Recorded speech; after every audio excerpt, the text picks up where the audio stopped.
Hi friends, എല്ലാവർക്കും എൻ്റെ പുതിയൊരു വ്ളോഗിലോട്ട് സ്വാഗതം. അപ്പോൾ എല്ലാവരും സുഖമായിട്ടിരിക്കുന്നു എന്ന് കരുതുന്നു. അപ്പം ഇന്ന് ഞാൻ രാവിലത്തെ കാര്യങ്ങളൊന്നും ഫുഡും അതിൻ്റെ കാര്യങ്ങളൊന്നും ഇടുന്നില്ല. ഞാൻ ഉച്ചയ്ക്ക് എന്തൊക്കെയാണ് ഉണ്ടാക്കാൻ പോകുന്നത്, ചോറിനുള്ള കറികൾ എന്തൊക്കെയാണെന്നൊക്കെ ഉള്ളതാണ് നമ്മളിതിനകത്ത് ചെയ്യാൻ പോകുന്നത്, കാണിക്കാൻ പോകുന്നത്.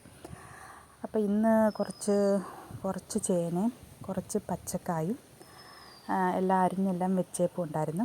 അപ്പോൾ അത് നന്നായിട്ട് കഴുകിയിട്ട് കുക്കറിലിട്ട് വിസിലടിക്കാമെന്ന് കരുതി. കാരണം ഇപ്പോൾ ചേനയാണെങ്കിൽ നമുക്ക് സാധാ ചട്ടിക്കകത്ത് വെച്ച് വേവിച്ചാലൊന്നും അങ്ങനെ പെട്ടെന്ന് വേവില്ല. പച്ചക്ക ആണെങ്കിൽ ചട്ടിക്കകത്ത് വെച്ചാൽ മതി, അതങ്ങ് വെന്തോളും. അപ്പോൾ ഇത് രണ്ടും കൂടെ മിക്സ് ചെയ്ത് വേവിക്കണമെങ്കിൽ കുക്കറിലിട്ട് ഒരൊറ്റ വിസിലൊന്ന് അടിച്ച് കിട്ടിയാൽ മതി. അപ്പോൾ അതിനാവശ്യമുള്ള കുറച്ച് വെള്ളവും ചേർത്ത് പാകത്തിനൊരു സ്വല്പം മഞ്ഞൾപ്പൊടിയും കുറച്ച് ഉപ്പും ഇട്ട് ഒരു വിസിലടിപ്പിക്കാമെന്ന് കരുതി. ഈ മഞ്ഞൾപ്പൊടി നമ്മളെപ്പോഴും ഈ കുക്കറിൽ ആവി കയറ്റുമ്പം വിസിലടിപ്പിക്കുമ്പോൾ ഒരിച്ചിരി മഞ്ഞൾപ്പൊടി എന്തിനായാലും ഇടുന്നത് നല്ലതാണ്. കാരണം എന്തെങ്കിലും ഗ്യാസിൻ്റെ പ്രശ്നം ഉണ്ടെങ്കിലോ അല്ലെങ്കിൽ വേറെ എന്തിനാണെങ്കിലും മഞ്ഞൾപ്പൊടി നല്ലതാണ്. പിന്നെ നാളത്തേക്കുള്ള ദോശയ്ക്ക് ഇച്ചിരി അരി വെള്ളത്തിലിടാമെന്ന് കരുതി. അതിനുള്ള ആവശ്യമുള്ള ഉഴുന്നും എടുത്തിട്ട് കുറച്ച് വെള്ളം ഒഴിച്ചൊന്ന് മിക്സ് ചെയ്ത് കലക്കി വെക്കാമെന്ന് കരുതി. പിന്നെ അത് നന്നായിട്ട് കഴുകണം. അത് പിന്നീട് ഞാൻ നന്നായിട്ട് കഴുകി എല്ലാം വെക്കാം. ഇപ്പം വെള്ളം ഒഴിച്ച് വെച്ചതേ ഉള്ളൂ. അങ്ങനെ അതെല്ലാം സെറ്റായി.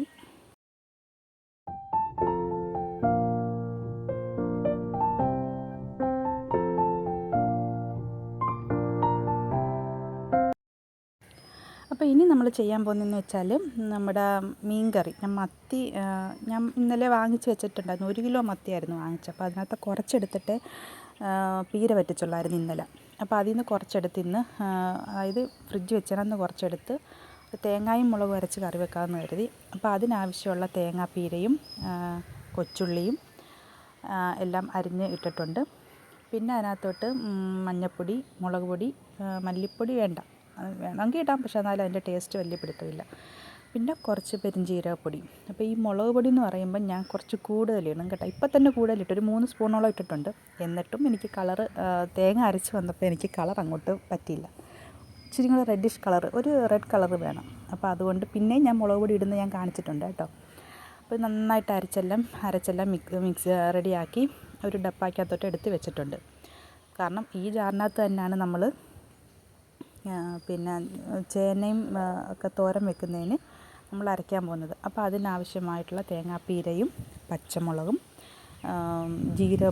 നല്ല ജീരകത്തിൻ്റെ പൊടിയോ അല്ലെങ്കിൽ നല്ല ജീരകമോ ഇടാം. അപ്പോൾ നല്ല ജീരകത്തിൻ്റെ പൊടി ഉണ്ട്, പക്ഷേ അത് പൊടിച്ച് വെച്ചേക്കുന്ന അത്യാവശ്യം എന്തെങ്കിലും രസത്തിനൊക്കെ ഇടാൻ വേണ്ടിയിട്ടൊക്കെ വെച്ചേക്കുന്നതാണ്. അപ്പോൾ നമുക്കിതെന്തായാലും അരയ്ക്കുമല്ലേ, അപ്പോൾ ഇച്ചിരി നല്ല ജീരകം ഇട്ട് വെച്ച് കൊടുത്താലും കുഴപ്പമില്ല. മഞ്ഞൾപ്പൊടിയെല്ലാം ഇട്ട് അതൊന്ന് ക്രഷ് ചെയ്ത് ഒന്ന് എടുത്ത് വെക്കാം. കുറേ തേങ്ങ തിരുമ്മി വെച്ചിട്ടുണ്ട്. ഏതാണ്ട് ഒരു തേങ്ങായും ഒരു മുറി തേങ്ങായും കൂടെ 3 തേങ്ങ, പിന്നെ ഈ കഷ്ണം പോലത്തെ പൊട്ടിച്ചതിൻ്റെ, അപ്പോൾ അത് 3 തേങ്ങ ഞാൻ തിരുമ്മി എല്ലാം സെറ്റാക്കി വെച്ചിട്ടുണ്ട്. അപ്പം നാളത്തേക്കൊക്കെ ആയിട്ട് എടുക്കാമല്ലോ, പിന്നെ എപ്പോഴും തിരുമണ്ടല്ലോ അങ്ങനെ. അപ്പോൾ നമ്മുടെ മത്തി ഞാൻ കുറേ നേരമായി വെള്ളത്തിലിട്ട് വെച്ചിട്ട്, അപ്പോൾ അതിൻ്റെ ഐസെല്ലാം വിട്ട് പാകത്തിന് കിട്ടിയിട്ടുണ്ട്. അത് ഒന്ന് വെട്ടി റെഡിയാക്കി എടുക്കാം. കാരണം ചെതുമ്പലൊക്കെ ഇളകി വരണമെങ്കിൽ നമുക്ക് ഐസ് വിട്ട് കിട്ടണം. അങ്ങനെ അതെല്ലാം വെട്ടി കഴുകി വൃത്തിയാക്കി കൊണ്ടുവന്ന് വെള്ളം ഒഴിച്ച് വെച്ചിട്ടുണ്ട്. പിന്നെ നമ്മളതിന് മീൻകറിക്ക് ചേർക്കേണ്ട തക്കാളി, പച്ചമുളക്, കുടംപുളി ഇച്ചിരി കൂടുതൽ വേണം, ഇച്ചിരി പുളിയൊക്കെ ഇറങ്ങണമല്ലോ.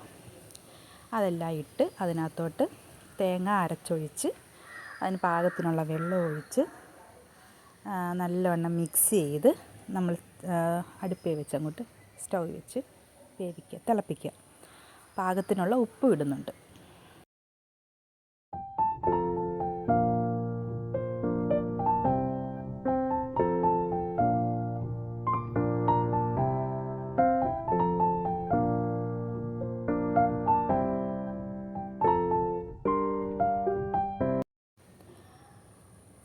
പിന്നെ ഞാൻ കുറച്ച് മത്തിയെ മീൻ കറിക്ക് വേണ്ടി എടുത്തിട്ടുള്ളൂ. ബാക്കി മത്തി എടുത്ത് ഇച്ചിരി അരപ്പും പുരട്ടി ഒന്ന് പൊരിക്കാമെന്ന് വിചാരിച്ചു.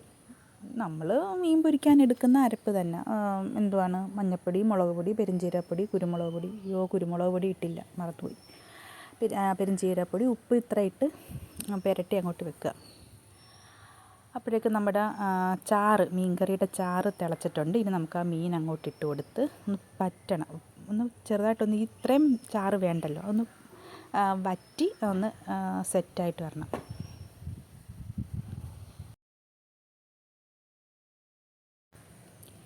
അപ്പോൾ ഇനി ഇതിനകത്തോട്ട് നമ്മൾ കുറച്ച് ഉലുവാപ്പൊടിയും കൂടി ഇട്ട് കൊടുക്കുന്നുണ്ട്. ചിലവർ അത് പിന്നെ പ്രത്യേകം താളിച്ച് കറിക്കകത്തോട്ട് ഒഴിക്കുന്നുണ്ട്. ഞാൻ അങ്ങനെയൊന്നും ചെയ്യുന്നില്ല. കുറച്ച് കറിവേപ്പിലയും കൂടെ ഇട്ട് കൊടുക്കുന്നുണ്ട്. നമ്മുടെ ഈ നാടൻ കറിവേപ്പായതുകൊണ്ട്, നമ്മുടെ വീട്ടിൽ പിടിച്ച കറിവേപ്പില ആയതുകൊണ്ട് ഒത്തിരിയൊന്നും എടുക്കാനൊക്കത്തില്ല, ഇച്ചിരി പിച്ചിനകത്തിടും. അപ്പം അതങ്ങനെ കറി തിളക്കട്ടെ, വെന്ത് വറ്റട്ടെ. അപ്പോൾ നമ്മുടെ ചേനയും പച്ചക്കായും ഒറ്റ വിസിലടിച്ച് ഏകദേശം വെന്തിട്ടുണ്ട്. പിന്നെ ഒരു വിസിലും കൂടെ അടിച്ചാൽ ഉടഞ്ഞു പോകും, അത്രയും ഉടയണ്ട. അപ്പോൾ അത് നമ്മൾ വേറൊരു പാത്രത്തിലോട്ട് ചീനച്ചട്ടിക്കകത്തോട്ട് ആക്കിയിട്ട് അതിനകത്തോട്ട് നമ്മുടെ അരപ്പും കൂടെ മിക്സ് ചെയ്ത് അങ്ങോട്ട് ആവശ്യത്തിനുള്ള ഉപ്പും ഇട്ട് ഒന്ന് വേവിച്ച് വറ്റി വരാൻ വേണ്ടി അടച്ചു വെച്ചു. പിന്നെ നമ്മുടെ ഈ മീൻകറി ഉണ്ടല്ലോ, ഇതിൽ നമ്മൾ ലാസ്റ്റ് നമ്മളിപ്പം താളിക്കുന്നില്ലല്ലോ, ഉലുവായും കൊച്ചുള്ളിയും ഒന്നിട്ട് താളിക്കുന്നില്ല. അപ്പോൾ അതിനകത്തോട്ട് കുറച്ച് പച്ച വെളിച്ചെണ്ണ ഒഴിച്ചാൽ മതി, അതങ്ങ് സെറ്റാകും. പിന്നെ നമ്മുടെ പച്ചക്കായ്ക്കകത്തോട്ട് ഉടച്ചില്ലേ അതിനകത്തോട്ട് ഇച്ചിരി കടുക് താളിച്ച്. ഉണക്കമുളകിൻ്റെ കൂടെ എനിക്ക് വലിയ താല്പര്യമില്ല. ഒന്നാമത്തെ കാര്യം, ഇവിടുത്തെ ഉണക്കമുളക് പിരിയമുളകാണ്, അത് എനിക്കിഷ്ടമല്ല അതിനകത്തിടുന്നത്. അതുകൊണ്ട് ഞാൻ അങ്ങനെ താളിച്ച് ചേർക്കാറില്ല. അപ്പം അത് നന്നായിട്ട് മിക്സ് ചെയ്ത് നമ്മുടെ ചേന പച്ചക്ക ഉടച്ചതുമായി.